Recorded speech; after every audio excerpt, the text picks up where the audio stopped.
So welcome everyone. I'm really happy to see more than 0 people in the audience. It's, nowadays there's a lot of temptation to tune in from home, and no offense to the people who have tuned in from home. I'm sure there's hundreds online, but it's great that so many of you have made it here to the ICE today. It's great that we're back seeing each other in person.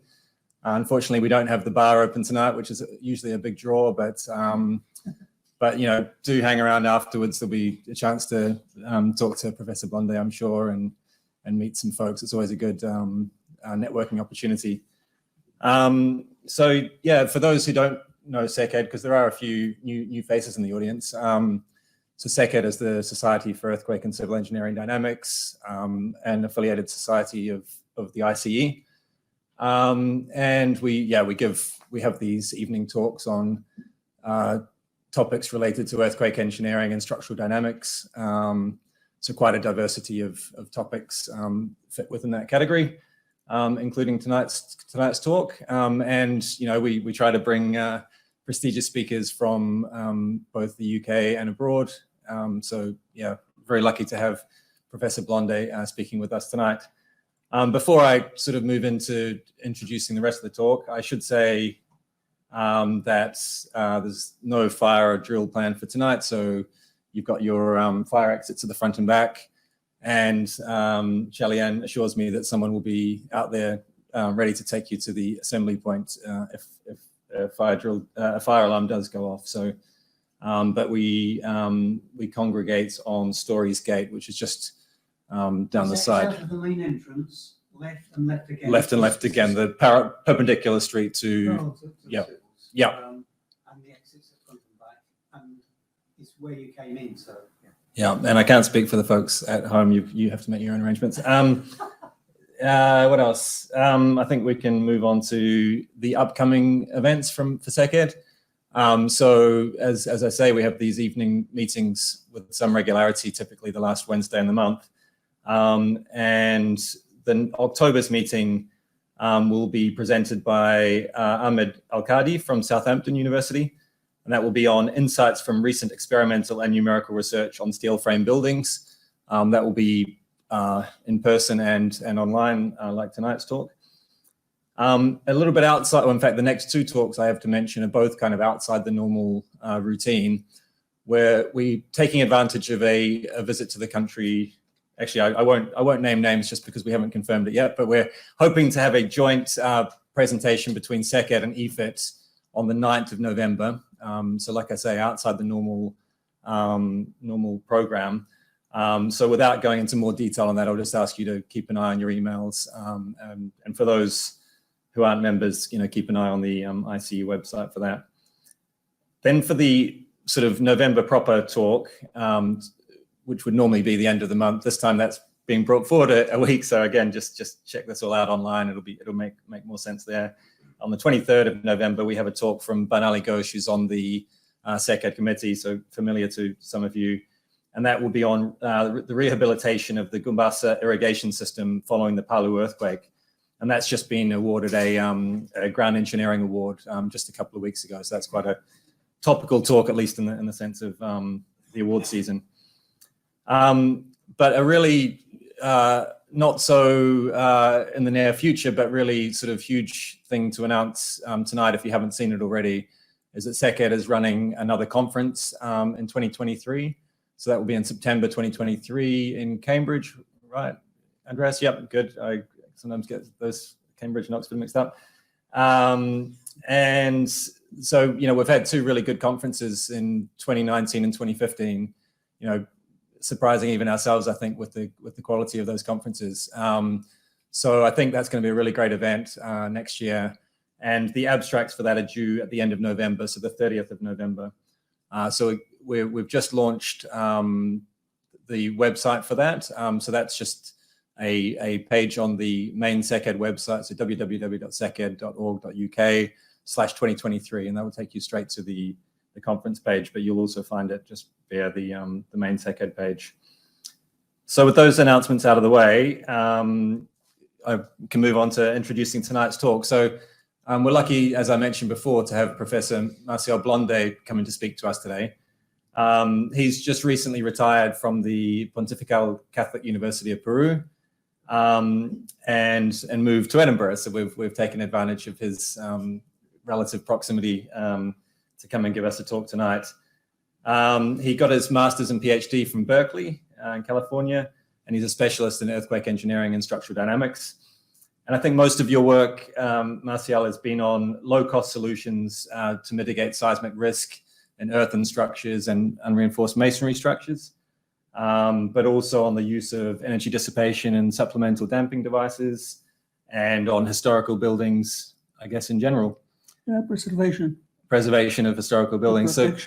So I think tonight we're going to hear about some of that work on seismic performance and strengthening of traditional earthen buildings in Latin America, bringing on board Marcial's massive experience in Peru, really, and in Latin America. So, as I say, really looking forward to tonight's talk.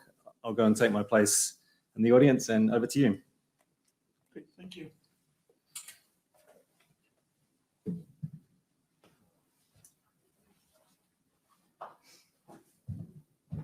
Now you have to wait until I finish to do something about it. So, well, I am very happy to be here. I am very thankful to SECED for this, or SECED, as you say, for this opportunity to come here to London, and to give this presentation. I want to say something in Turkish. Burada olmaktan mutluyum, which is I'm happy to be here. Yeah, right. Anyway, so before I proceed with the presentation, I would like to explain a little bit about the first screen. On the left corner is the seal of my university, which is a little ship going kind of against the current and towards that light, which is the truth. On the other side, well, in the center is you, and here is the god, the Inca god, Pachacamac. He's the god of earthquakes. Pacha means earth, and Camac is energy, creation, destruction. So he's a very powerful god. And he was venerated both by the pre-Incas and the Incas. And if you go to Lima, the Pachacamac temple is very close to the capital city. And there's a new, wonderful museum. So you go and visit him. All right, so I put him here basically for two reasons. The first reason is to so he can inspire me to give a good lecture. And the second reason is to protect me from nasty questions from the public. Okay, so, okay, now the technicians here have been done some strange connections, and they have given me some obscure instructions about how to work with this. So you can please forgive me if I make mistakes. Okay, click here. There you go. So earth is one of the oldest construction material all over the world, because, I mean, thousands of years ago, people discovered that when you have mud and it dries, it gets very hard. And mud, when it's wet, can be molded. So they discovered ways of making bricks, or making walls, and making houses simultaneously all over the world. And these are photos, recent photos. And for instance, maybe I will use this as pointer. We got a mouse? No. Where's the mouse? Ah, here. This is the city of Djenné in Mali, which is built almost 100% with mud. And it's incredible. It's absolutely amazing. And they are there. So down here is a little village in the United States of the Native American people, Taos, who keep building the same way for hundreds of years. Then we have this roundhouse, beautifully decorated, from Ethiopia. And on top, a not so recent picture in Cusco. Cusco was the capital of the Incas in Peru. And when I took this picture, it was made, like 80% made of mud, of adobe or tapial. Now, people, of course, know that adobe is very vulnerable to earthquakes. So they are switching as they make some more money. They are switching to brick masonry because adobe is very weak. They have suffered a few earthquakes, but anyway, there's still lots of people around the world living in earthquake countries. And now I have to click one of these buttons. This one? Yes. So in Genève, I was fortunate enough to visit this mosque. It's an absolutely incredible place. And it's made completely of mud. Of course, there's some timber. And every year they have to give maintenance to the mud, the mud walls. Okay. In many places, for rich people, it's fashionable to live in a mud house, an adobe utopia. I have seen houses in Germany, $1 million, multi-million-dollar houses. And I just got this picture here from the internet. This is part of a church. And now this house, I mean, there's probably several. It's much bigger than this. It's being offered for $3 million. Okay, so you need you can live very comfortably in a mud house. Okay, however, most people live in traditional houses made by themselves or by local builders outside of the capital in small towns. And these houses are very low cost. I mean, earth is free. And unfortunately, most builders don't have good preparation, technical preparation, and they are self-taught. And many times these houses are very poorly built, and they are not adequate from the point of view of health. You can see that there's no windows in the first house. They are dark. The kitchen is inside with poor ventilation, and you can see all the cracks there. So they are very bad quality housing, but they are still standing, no? So they are not going to kill their inhabitants yet. So there is a very kind of unfortunate combination between building with earth, which is a map, the lower left, with economic situation. The places which are not dark blue are places where people live with very little money. So, it says percentage population living with less than $1 a day. So Peru is one of the yellow ones here. It says 6 to 20%. Have you tried to live one full day with $1, with £1, let's say? It's very difficult, no? So these are people with very few economic resources, no money. And so the worst part of this combination of these three maps is that in these areas, there are lots of earthquakes. So there are lots of earthquakes where there are lots of houses built by very poor people.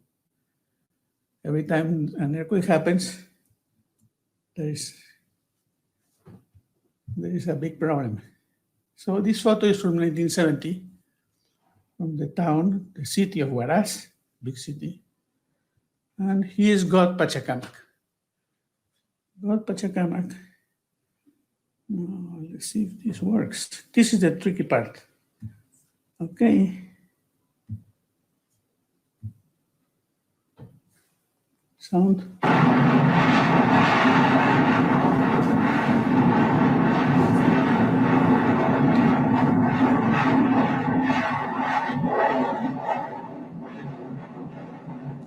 I always put this video clip in all my presentations because this is a video clip that was taken by a person during the earthquake. That person had a 8mm camera, so the video is original from the actual earthquake. The sound is artificial, but it's reasonable. If you have been in a big earthquake, that's what happens, no? There's lots of noise, and then the ground shakes. And in this earthquake, 70,000 people died. Half of them died because there was a big flood. A big piece of rock from the mountain came on the lake. The lake overflowed, and there were several cities under that. But 30,000 people or 35,000 people died, crushed by their own houses. For us engineers, this is something that is an aberration, it's an abomination. Because your house is the place where you go when you want to feel safe, when you want to feel good.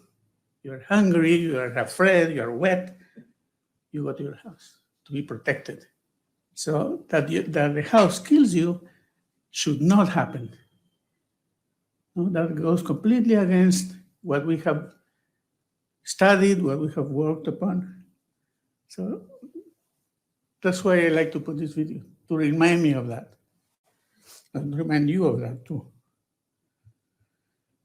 Okay, so the earthquake, click here. This is a scene of Huaraz, taken by a professor from the United States. He came to Peru, and there you see what happened with two houses after the earthquake. In the background, there is a 3-story building made of masonry, reinforced masonry. It's not very beautiful, but they didn't have any damage. Nothing happened to that building. So I can assume that the people there got very frightened. People who lived in that building were very frightened, but they were not injured. The second building I want to show you is in the forefront, which is this. This is what remains of an adobe house, or several adobe houses.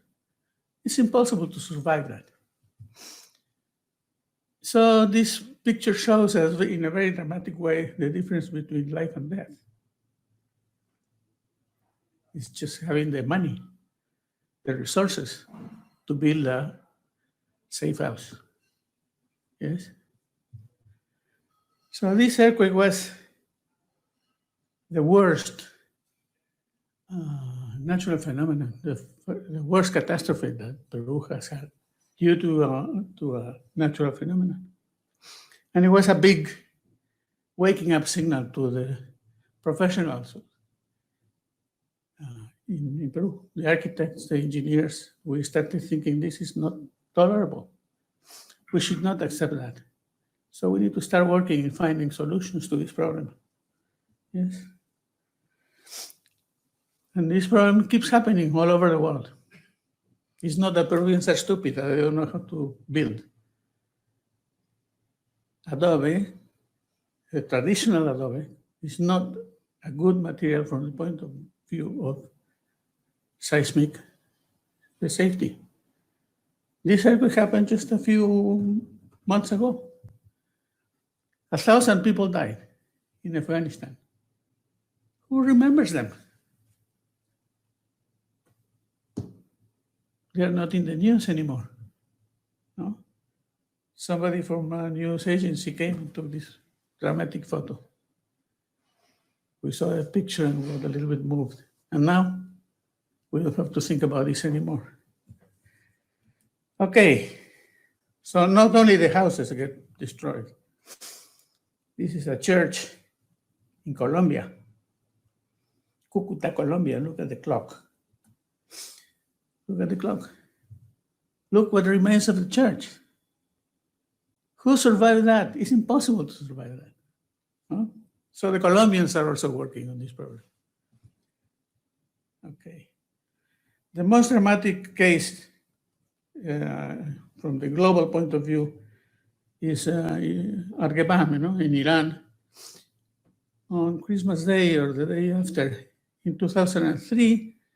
This is the citadel, the largest adobe citadel in the world, and got basically completely destroyed after the earthquake.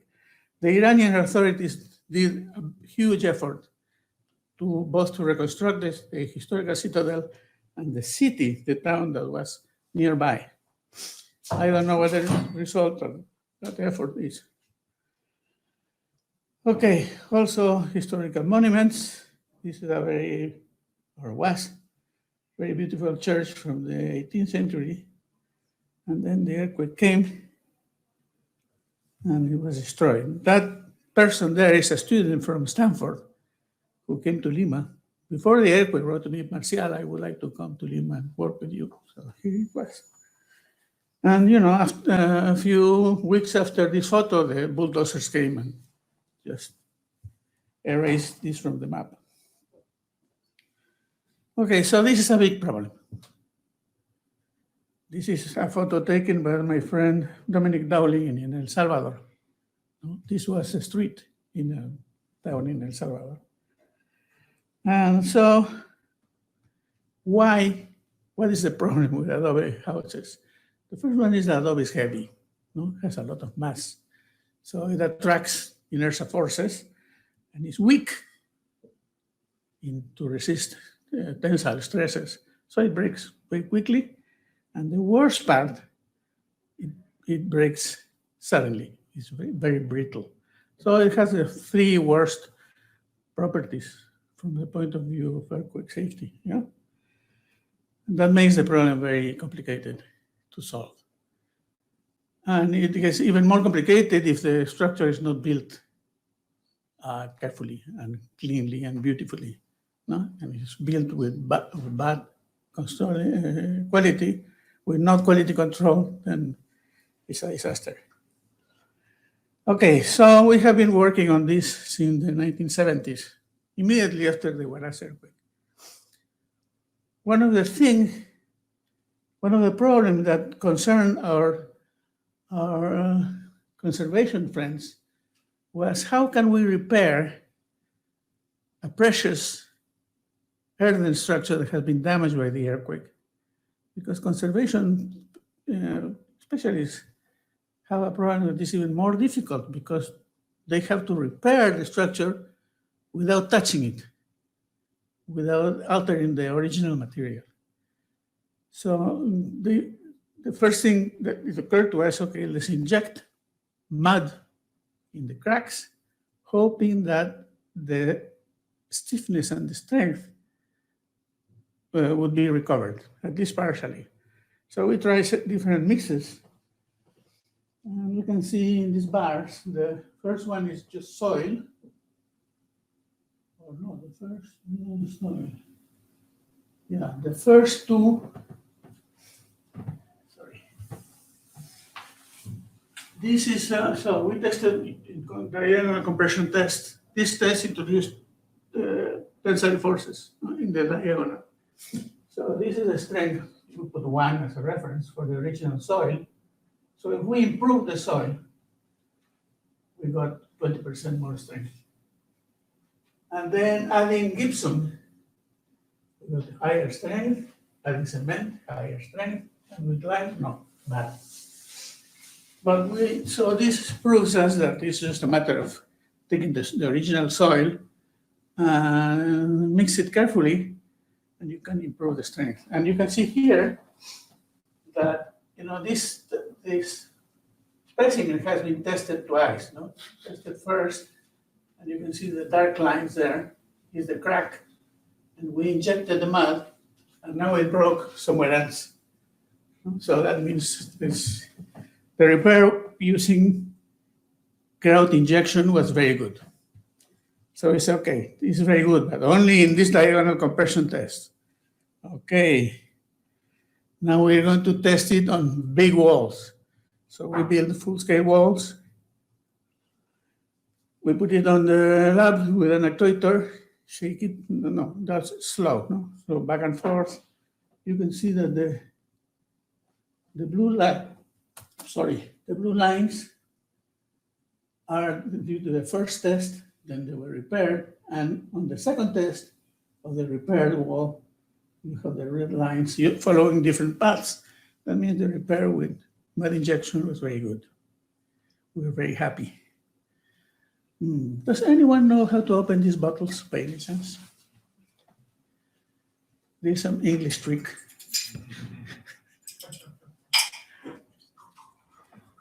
Thank you very much.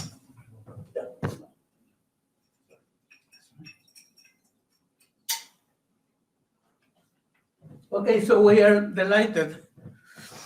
We are delighted that the repair wall has recovered the strength and has recovered the stiffness of the original wall. Then we say, okay, you can repair successfully diagonal compression specimens, full-scale walls, but what about a dynamic test? So Robert Grunenberg came from Holland. Marcial, I want to work with you. Do you have something? Okay, Robert, come here. So we built this little house in our shaking table. We cracked it with some movement, and then Robert injected mud in all the big cracks, thinking we have a brand new, almost brand new house. We're going to see if we recover. No, bad. The mud injection was not successful. You know, we weren't able to recover the stiffness or the strength, and furthermore, a piece of the back wall collapsed. So we're very sad. However, what did the Beatles say about this? Remember the Beatles? With every mistake, we must surely be learning. This song, While My Guitar Gently Weeps, is a beautiful song. So we learned some lessons. No? What's the main lesson? That mud injection is not enough. We need to do something else.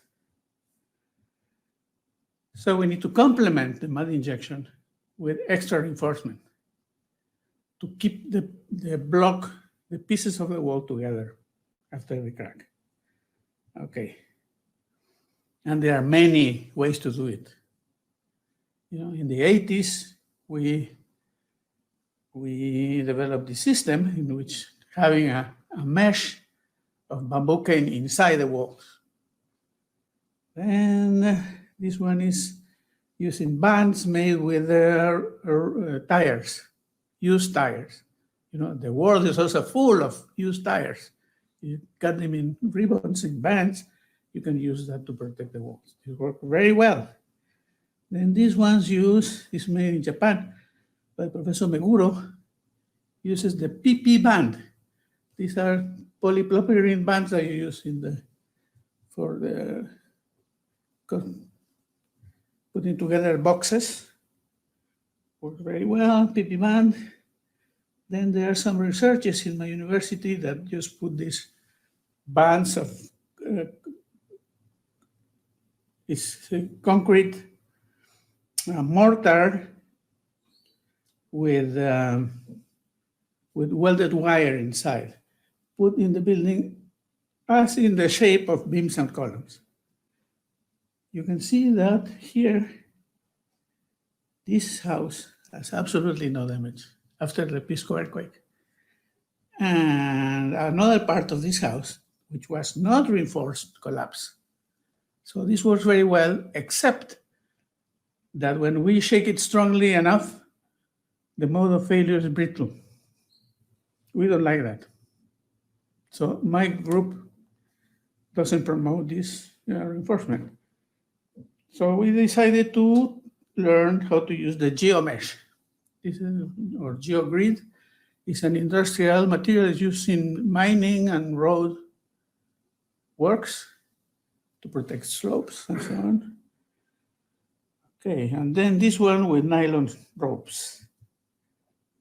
So the geomesh works very well, but it has two problems. The first one is that it's expensive. We don't produce it in Peru. So we need to import it from China or from the United States. Yeah, that's the first problem. And the second problem is that it's difficult to take it to remote places. So my colleague Julio Vargas decided, he thought, let's use halyard, nylon strings. These are the strings that if you are a powerful person and have a sailboat, the strings are used for the sails. Okay, so we built our little casita, cracked it with the earthquake, and repaired it with the nylon strings, and shook it several times. Okay, let's see what happens now. I tap a chacamac, and then click. Oops. Okay, something happened. I did something wrong, sorry. Now what? Now what? He didn't want to play this video. Oh yeah, he knows what to do.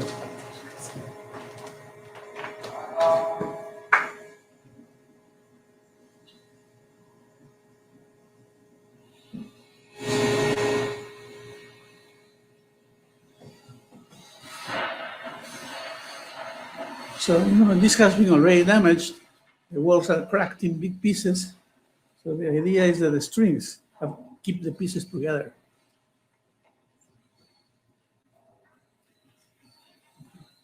So,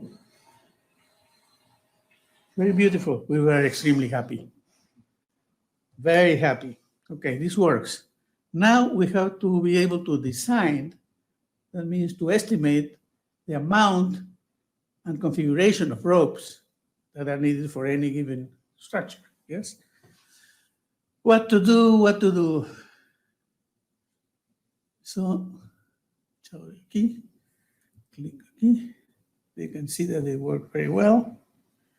Click here. So I need to find out a way to calculate this.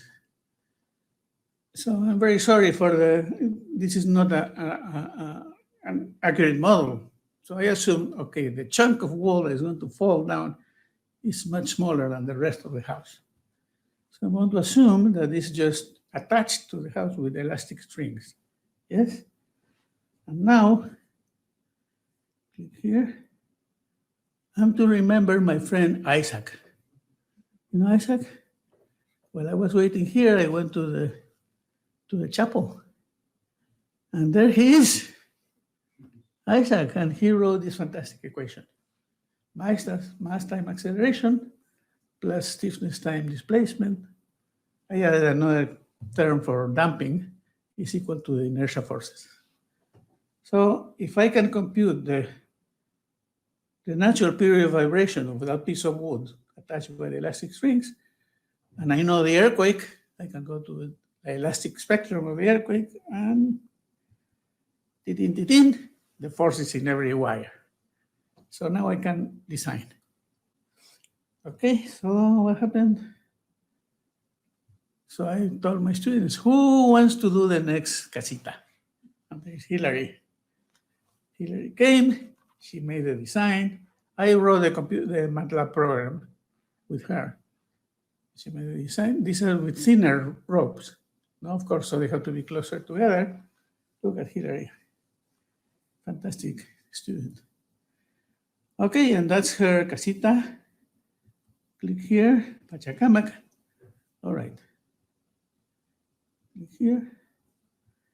Yes.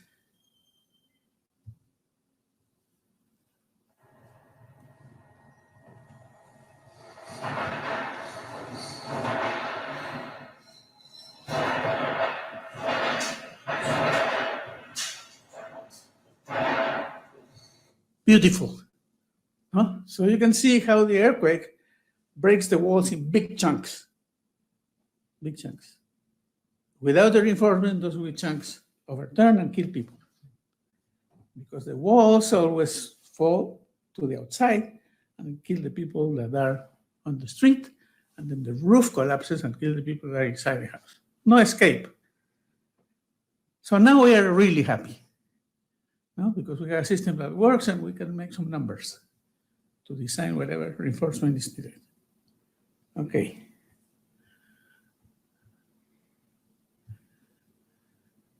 So what is the problem now?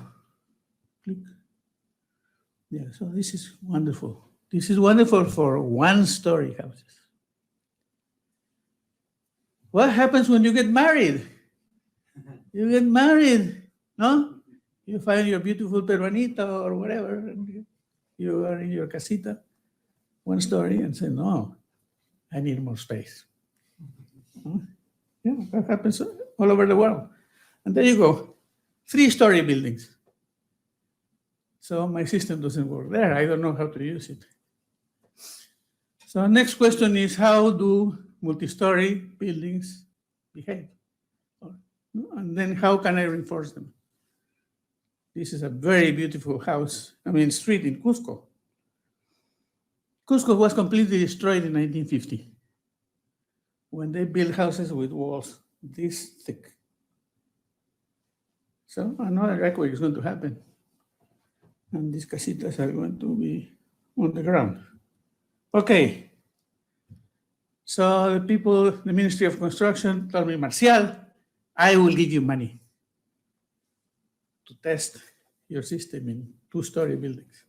Of course, now my shaking table cannot work with a 2-story building, it's too heavy. So we did half scale. Okay, so this is a half scale casita, first without any reinforcement.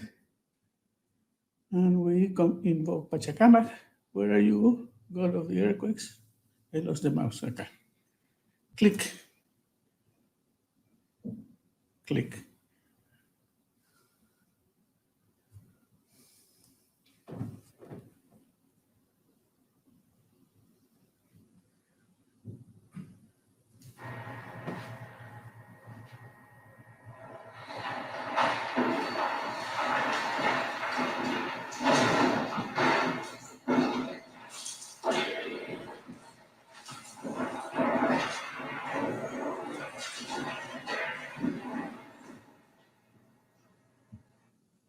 Remember the photo of the adobe house with the brick house in the background? That's what happens. You see? In Peru, 70% of the people live in these houses. So the problem is very, very, very huge. It's impossible to survive that. Okay, so what do we do now? We're going to try our string system. Since we don't know how to design, we're just going to put the same. See what happens, no? See what happens. Okay, click here. So this is the same reinforcement that we use for the 1-story house. And here it is. Click, Pachacamac. Click.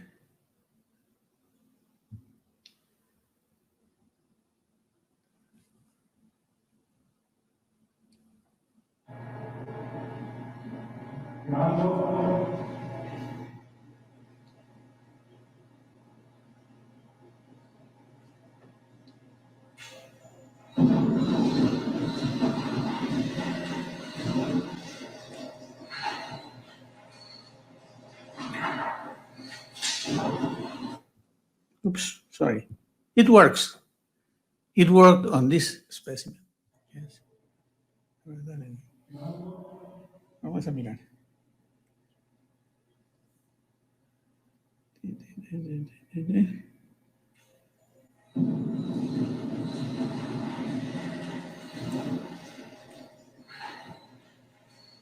Yeah, so I should have kept the video a little bit longer, sorry.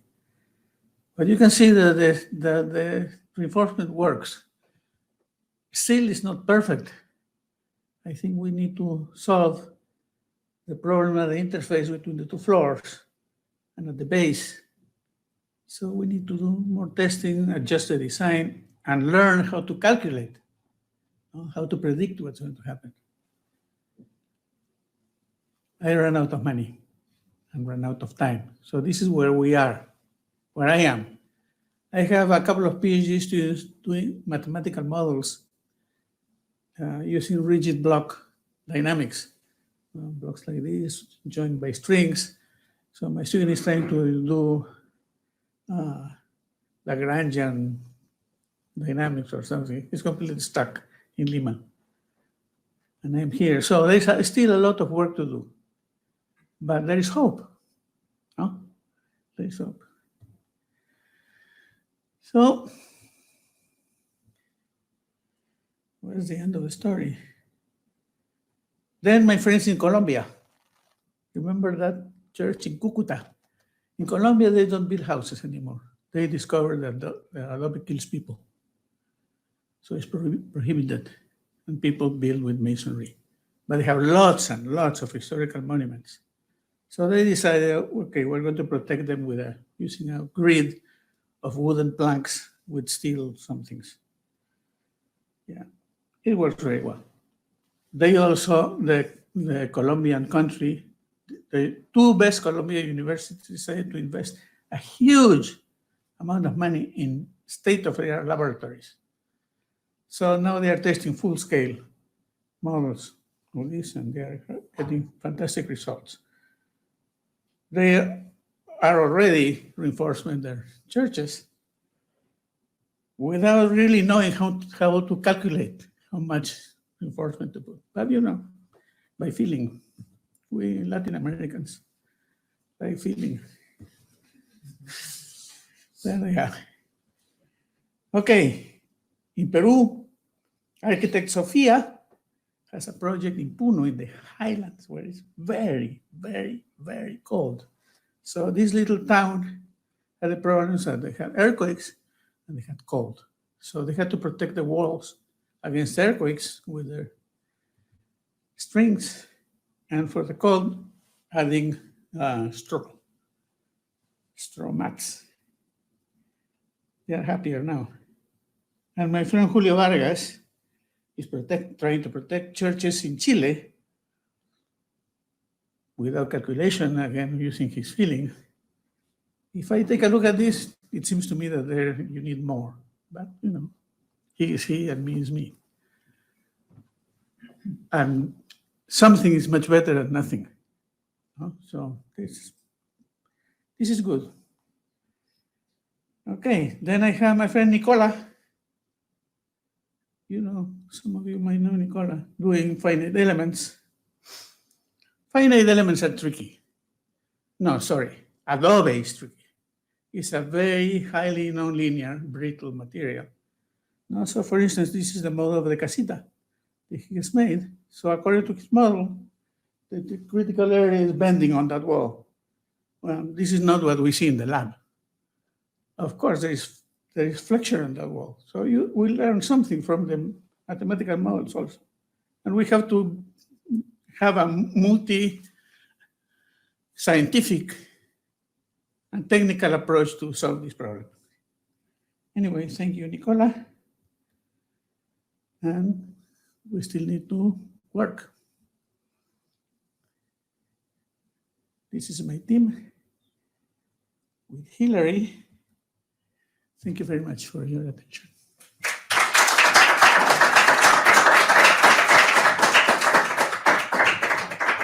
you very much. We've got some microphones here for questions. I don't know if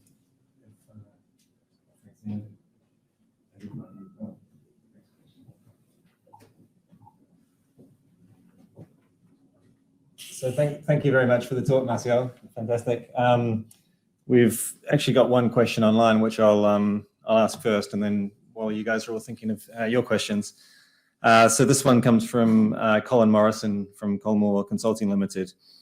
And he asks about the nylon cord reinforcement and the fact that that degrades with ultraviolet and sunlight.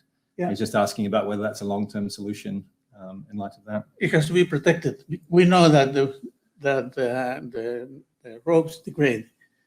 I think the first model that we reinforced with that, or actually with the geomesh we tied the geomesh using nylon cords. Mm. And we had them out on the, on the patio outside. And 2 months later, there was dust. So you have to cover it with mud, Okay. protect them from the sun.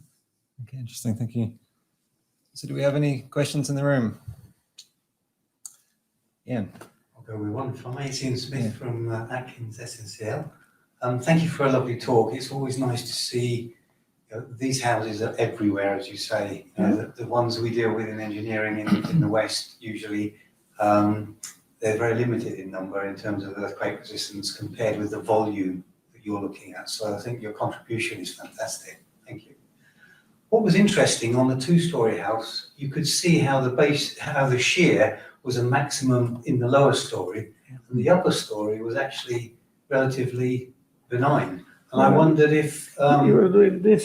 Yeah, exactly. And I wondered if you needed to reinforce the whole building, or you, as an intermediary, whether you just really need to reinforce the first story. Yeah, I need some volunteers to do those studies. I know that we need to work much more in the distribution of the reinforcement. But in order to do that, we have to learn how to calculate. Yes. So there we are. Thank you very much. Yeah. Interesting. Question from Sebastian. Seba Kaminsky, Arab. Marcial, thank you for an excellent presentation. Really, really interesting, and clearly it's in an area where so much can have such a big impact for so many people around the world. One question: if you were to focus, where do you think research should be focused specifically in this area? If there's one particular gap that's missing, Yes. especially in terms of providing code guidance, where specifically in terms of research, such that the code can be improved? There are many gaps.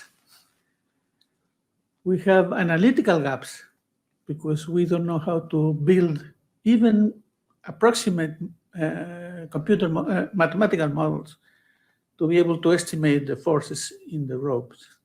That's the first one. Then we need to have technical problems to learn how to attach better the ropes to the walls and to the wooden structural components.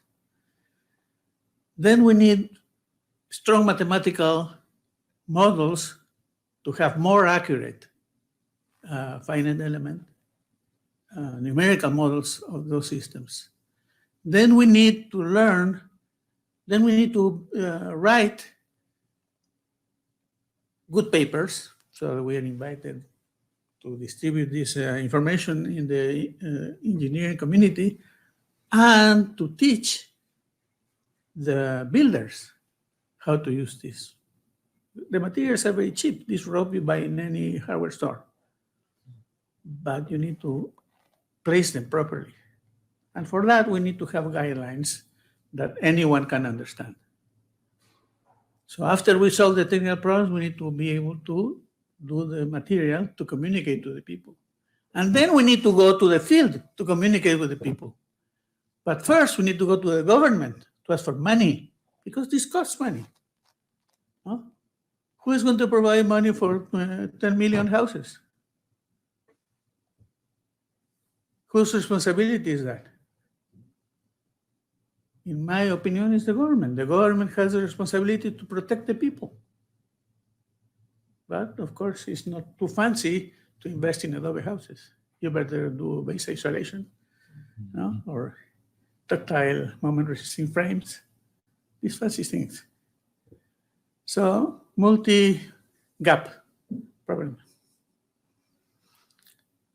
That's interesting. If I could just jump on that one. I mentioned before to you that we had a student in common from 10 years ago when I was at UCL. I don't know if Stefano Bossio is listening online, but he, fresh out of Peru, he was doing his master's project on following on from your work. And I guess he didn't really see technical things he could work on, or maybe it was just because he knew his supervisor, me, wasn't going to be able to help him too much. And certainly the thing that he felt was the strongest thing he needed to work on at the time was how to sort of use social science and other disciplines to to find ways of motivating, whether it's government or individuals to adopt your work? We have done some work in a small project. At some point, there was a village, a little town that suffered damage. And they heard that in the university, we are working on that. So they came to the university, we got some money, and a team went to that little town and did a training program to work with the people, to teach them how to reinforce the houses. So the training program finished. It was very beautiful. They really liked it. And the next step was to work with the community to build an earthquake-resistant, an earthquake-safe building for the community. Yeah, but when they went, no, give me money, nada, dry. So it's complicated. Very much. Other questions from the audience? Rafi?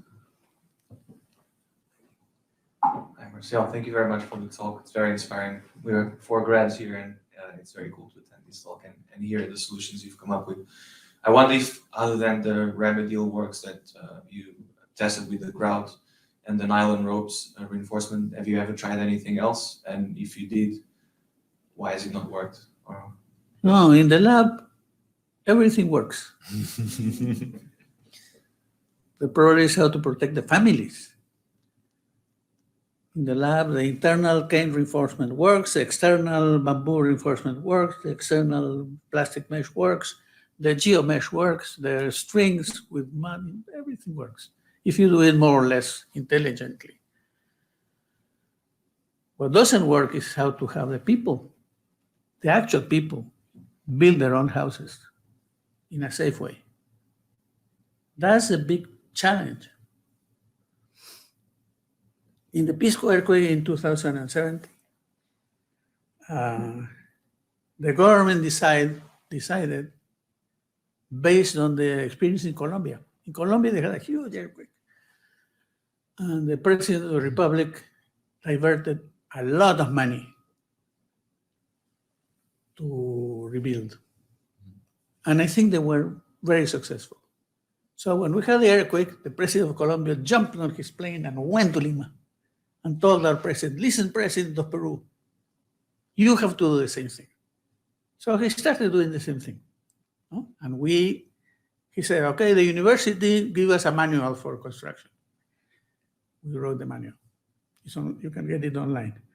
Then we are going to start rebuilding.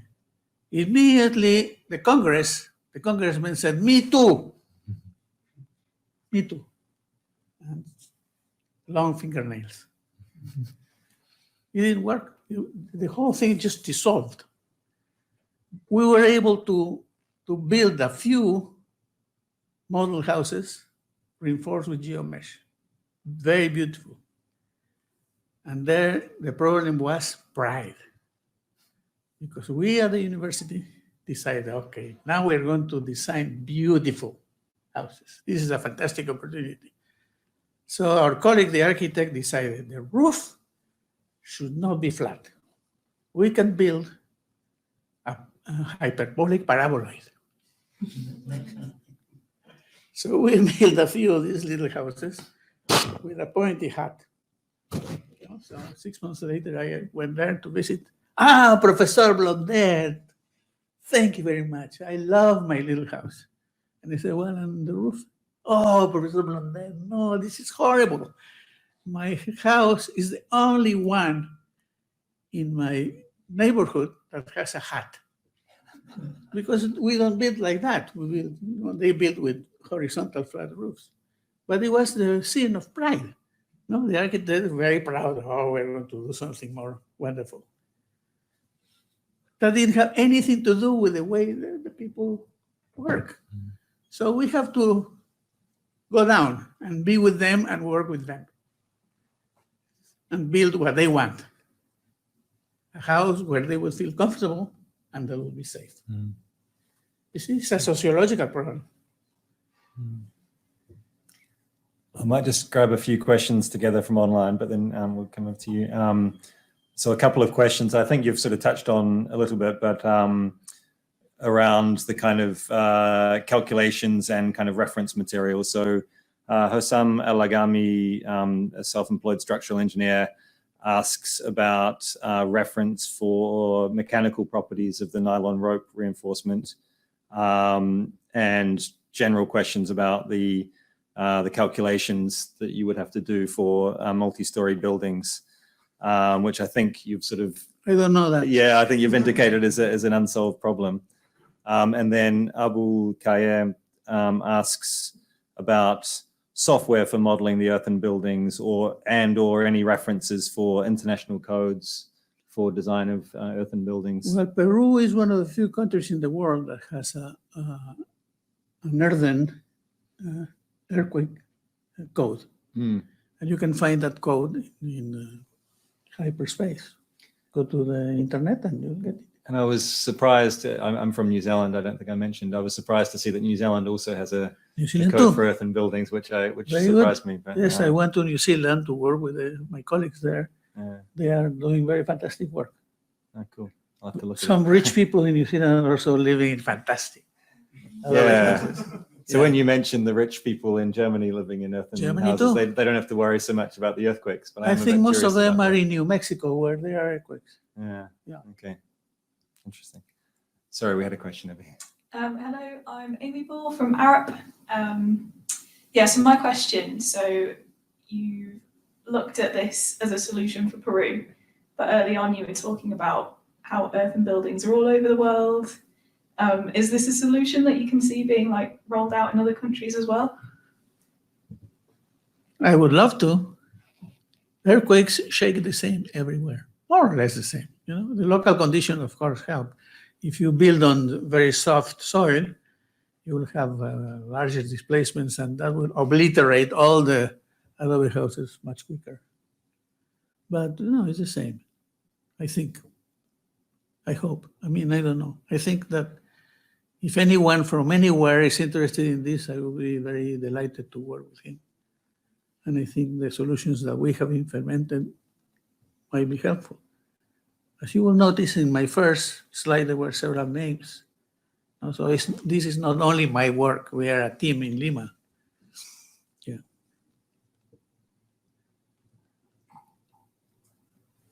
Question at the back.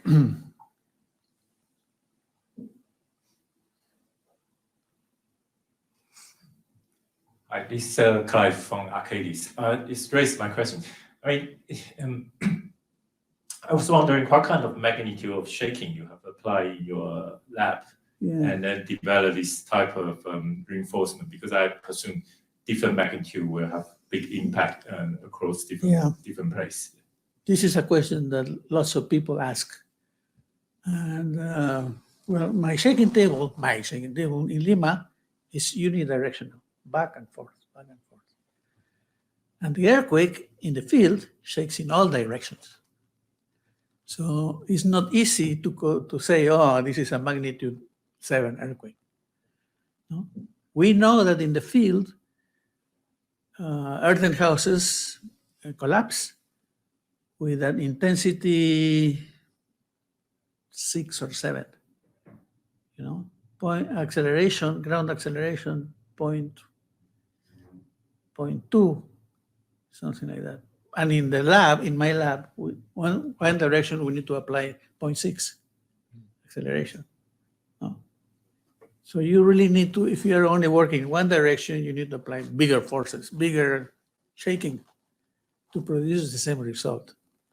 We are content because the damage that we see in our lab is very similar to the damage you see in the field.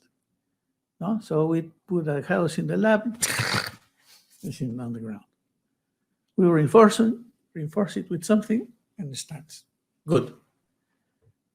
For the moment. Unfortunately, in the world, now there are some colleagues, some universities that are developing wonderful 3D shaking tables, like our friends in Colombia. There are 2 universities with 2 fantastic shaking tables. And they are my friends. And they call me from time to time to tell me, Marcial this, Marcial that. So, you know, You work with what you have at hand. We were doing shaking table tests in 1982. How many years ago is that? 40. When no one did that in the world. So, we are pioneers. Now we have an old equipment, but still we can shake things and learn. The important thing is to learn the things that you don't know. Now we know the things that we don't know and we would like to know. And I think that I can do tests in my shaking table to help me a lot. So if any one of you would like to learn a little bit more and participate in a project, I have the right contacts. Ian had another question. Yes, Marcel, you had some photographs that showed strengthening using flat steel plates and timber.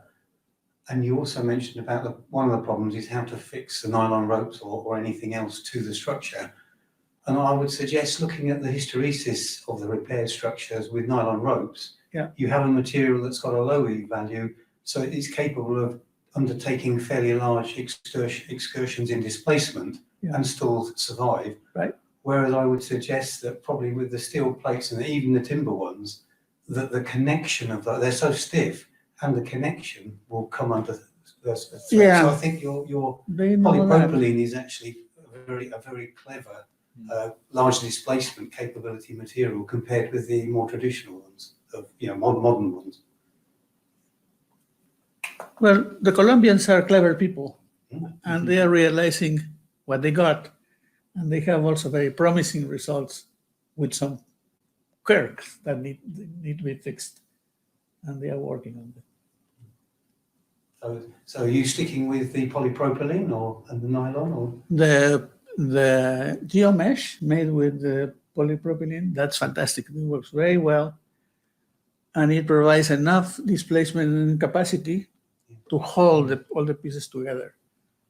So if you have your building, after the earthquake, of course, the elastic, the mesh will deform a lot. What you need to do is very carefully remove the mesh, take your house apart, put it back together, and push the mesh again. So every system has its benefits and complications. thank you. Question over here. Hello, my name's Anjan Dutta. I'm an independently practicing structural engineer. Firstly, a really wonderful talk. Thank you very much, Professor. As you talked and showed us your slides, 1,000,001 questions actually came to mind, but I'll try and focus on one. When you talked about the 2 to 3 story structures, and I say this with absolutely no experience in earthen structures, but some experience in brickwork masonry. It did strike me that you're trying to stiffen what is essentially a very weak material in flexure, and you have, we rely on structures here, especially masonry ones, to have stiffness in the walls or the floors. So when structures are over 2 stories, have you sought, and no doubt you've thought of it, to tie back to floors with the stiffening mesh? And would that be of any benefit, do you think? And also, are the floors generally, I assume, made of timber? Yeah, I have not done any work. I just know that that's a big problem in which I have not worked. I have not thought about it, and nobody else is doing anything about it. So what I would like is to engage people, and I can participate very gladly in whatever effort anyone makes on that.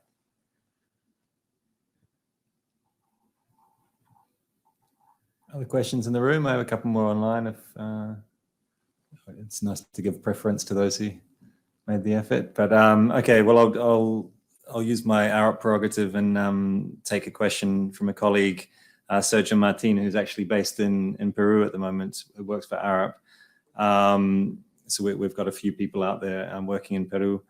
And he was just wondering whether you saw any applicability of the retrofit that you've come up with in informal confined masonry buildings, which he's saying are a typical building typology in Lima. Of course, in Peru, I mean, the biggest dream for every family is the house. See? And the dream house in Peru is a confined masonry building with bricks and concrete and steel. That's what everybody wants. But it's expensive. So most people, many people, save money, and as soon as they get some money, they build, buy the materials. So buy the bricks, buy the cement, and build one room, and then another room. And all this construction with brick masonry is also informal. So all those houses are very vulnerable also. Of course, they are 10 times stronger than the adobe houses. And you can use mesh to, there are many ways to reinforce and to repair and to retrofit brick masonry houses. I have not worked with that. But for instance, my colleague Daniel Torrealba has worked with that. Yeah. So there are lots of papers about that. There are lots of information about it. The principle is the same. You know, if you have an informal construction, it's going to break. The earthquake will find all the weak spots and will break the house there. So if you have your house with lots of cracks already, of course you can do something about it. And you can put the mesh. If you don't have cracks because the earthquake hasn't happened, and you have some engineering knowledge, you can think where are the more dangerous places. But you know, again, this is informal thinking. You know, you need an engineer to do analysis and to design the protection for your house. Once I was in a meeting that the President of the Republic had convoked with all the best minds of Peru. And he said, every citizen should look at his house or her house and reinforce it with pieces of wood, with anything, whatever they can find, they have to reinforce it. I just told him, listen, Mr. President, this is not a problem that can be solved like that. No, we had this earthquake in Haiti, which killed hundreds of thousands of people because all the constructions were informal. You cannot protect informal constructions with more informal work. So we have to train engineers and we have to train builders to build properly. Yeah. Maybe time for one more question. If yeah, please. No, that's great. Hi, I'm Elena from Arab, and my question might be outside of the scope of your research, but I was wondering if you'd thought about, or it might be useful to think about, how buildings can be protected against like debris falling from other buildings that are affected by the earthquake, rather than keeping the building together, because I think Well, that's an important problem. The only entity that can work in lots of very important projects is the god Pachacamac. Sorry, I haven't studied that project. Interesting. Well, I think we better. You know, there's a few more questions coming in online, but I think I'd like to give you a break. This is your event, and then we can all go and have a chat informally outside and whatever you decide. Go and grab a bite. So you're the boss. Well, thank you. It's yeah, sounds good. Let's bring it to a close. So thanks again, Marcial Blondet, for the fantastic presentation. And like I say, feel free to hang around for a chat afterwards. And see you again in October.